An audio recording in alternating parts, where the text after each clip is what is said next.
Bonjour à toutes et à tous, merci de nous être fidèles sur Monaco Info. Nous allons découvrir tout de suite ensemble les grands titres de ce journal. Nous reviendrons sur l'exploit réalisé par le catamaran Planète Solar. Ce bateau fonctionnant à l'énergie solaire a bouclé vendredi à Monaco son tour du monde. La firme Venturi, elle aussi, s'apprête à se lancer un nouveau défi et réaliser un bel exploit, une traversée de l'Afrique, du Kenya à l'Afrique du Sud avec un véhicule électrique. Et puis Monaco, déjà à l'heure de la Formule 1, avant le Grand Prix le 27 mai, place tout d'abord au Grand Prix historique dès ce week-end. Mais avant de développer tous ces titres, retour sur l'événement politique qui a marqué le week-end en France. François Hollande est le nouveau président de la République française. Il a été élu dimanche avec un peu plus de 51,5% des suffrages. Comme lors du premier tour de scrutin, les électeurs français vivant en principauté sont allés voter à l'ambassade de France. Un troisième bureau avait été spécialement ouvert pour ce deuxième tour et ils sont plus de 2000 à s'être rendus aux urnes. Sur 2395 suffrages exprimés, 2018 voix se sont portées sur Nicolas Sarkozy et 377 sur François Hollande. Le prince Albert II a tenu à adresser une lettre personnelle à François Hollande après le résultat de cette élection. Le prince souverain lui a exprimé ses vives félicitations et a formé des souhaits chaleureux pour le succès de la mission de François Hollande au service de la France. Dans ce courrier, le prince Albert II a également rappelé son attachement à la qualité des relations entre la République française et la principauté et il a évoqué plusieurs domaines dans lesquels les deux pays, France et Monaco, peuvent encore plus étroitement coopérer, tels que la préservation de l'environnement et la question de la Méditerranée. C'est une tradition à laquelle les Monégasques sont extrêmement attachés. Le concours de langue monégasque vient de débuter. L'épreuve, vous le savez, comprend plusieurs parties sur plusieurs semaines. Écrit, oral, résultats et remise des prix au mois de juin. Son arrivée vendredi a été extrêmement médiatisée. Il faut dire que Planète Solar a réussi un très bel exploit. Ce catamaran, qui fonctionne exclusivement à l'énergie solaire, a bouclé son tour du monde. Et c'est tout naturellement à Monaco, d'où il s'était lancé, qu'il est rentré au port. Regardez ce reportage signé Vanessa Dessy. 60 000 km parcourus en 584 jours exactement, Planète Solar a terminé son périple avec une arrivée triomphante en principauté. Ce catamaran aux plus de 530 mètres carrés de panneaux solaires photovoltaïques est le plus grand bateau solaire au monde. L'équipage, composé de plusieurs nationalités, a vécu une aventure unique. C'était incroyable, un tour du monde en 19 mois à travers tous les océans, l'hémisphère sud, l'hémisphère nord, avec un bateau solaire, partout où on allait, les gens voulaient venir à bord, voulaient nous voir, nous aider. En Polynésie, on nous offrait des fruits, ça a été totalement incroyable de faire ce tour du monde, de réussir ce tour du monde, c'est totalement incroyable. Bien sûr, il y a eu des difficultés, il y a eu des tempêtes, il y a eu des problèmes techniques, principalement mécaniques, mais on a toujours réussi à les résoudre. On est une équipe incroyable aussi à bord, très compétente, très polyvalente et je suis très heureux d'être aujourd'hui ici. Le concept Planète Solar, c'est plusieurs mois de recherche. Ces études ont permis de déterminer les dimensions et le design idéal de ce navire à double coque.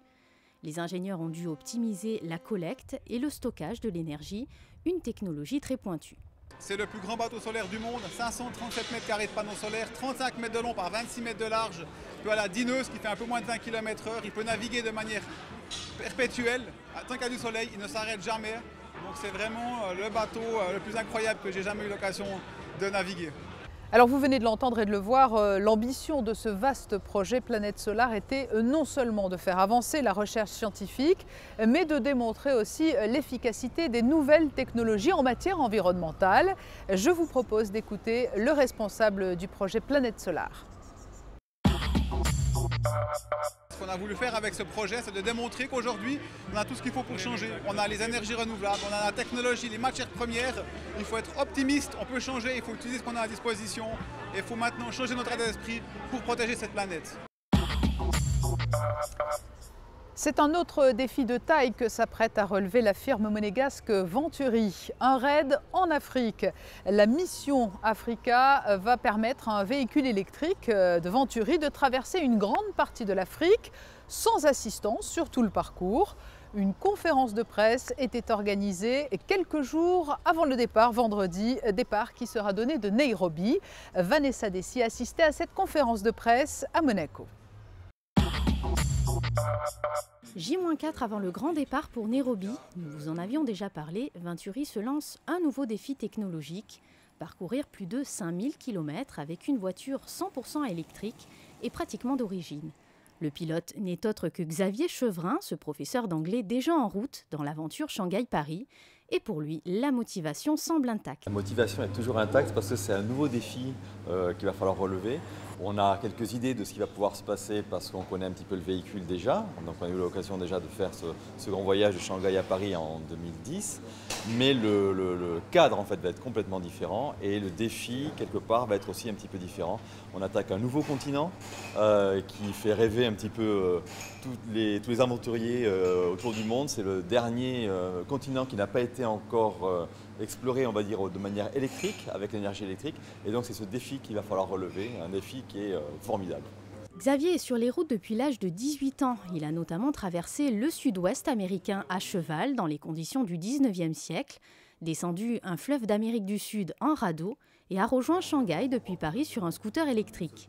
Et depuis 2009, Xavier s'est associé à Venturi en réalisant la traversée Shanghai-Paris en voiture électrique. Aujourd'hui, cet aventurier a fait le pari fou de traverser l'Afrique avec malgré tout quelques petites inquiétudes. L'inquiétude particulière qu'on va avoir, c'est recharger la voiture en fait. C'est un continent sur lequel 65% des personnes n'ont pas accès à l'électricité.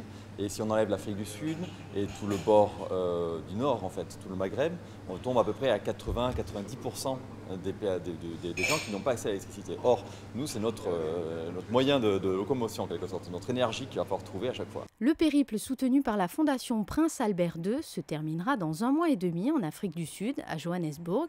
Monaco Info suivra de très près cette belle aventure.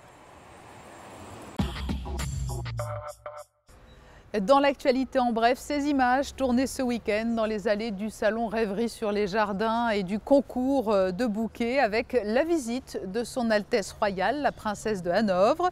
Elle était accompagnée notamment des membres du jury du concours international de bouquets qui se déroule traditionnellement en marge du salon Rêverie.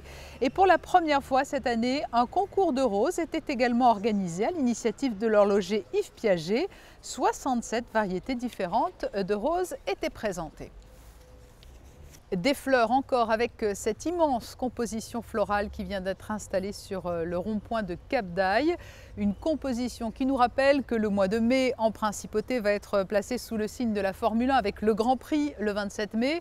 Mais avant cela, dès le week-end prochain, le Grand Prix historique. Christine Datomel a suivi l'installation de cette composition florale. Composé de 800 bégonias rouges, le châssis du bolide sera tout en fleurs pour le départ de ce 70e Grand Prix de Monaco. Rien n'a été laissé au hasard et tout a été mis en œuvre pour que la voiture soit à l'identique d'une véritable Formule 1. Les roues ont été reproduites à l'aide d'un feuillage sombre et la F1 a eu le droit aux mêmes attentions que ses grandes sœurs. Et on a fait un châssis un peu comme un châssis de Formule 1. Et elle a été transportée donc en camion et fixée et accrochée comme un peu une Formule 1, c'est-à-dire que les Formule 1 ont un système d'attelage dans l'axe de la voiture qui nous permet de la transporter facilement avec des stands. Il aura fallu au total 2 plombiers, 4 jardiniers, un chef de section et un contremaître pour mener à bien ce projet. La fabrication de la voiture, il a fallu à peu près 3 mois entre le temps de mettre la sphaigne, de refaire les peintures de la voiture et tout ça, de faire la plantation, et de la laisser en serre pour que les plantes puissent s'épanouir et venir à peu près comme elle est maintenant, presque à l'adulte. Et bon, et le problème c'est que maintenant, ça va être le plus dur, c'est de l'entretenir. Et alors elle est arrosée comment?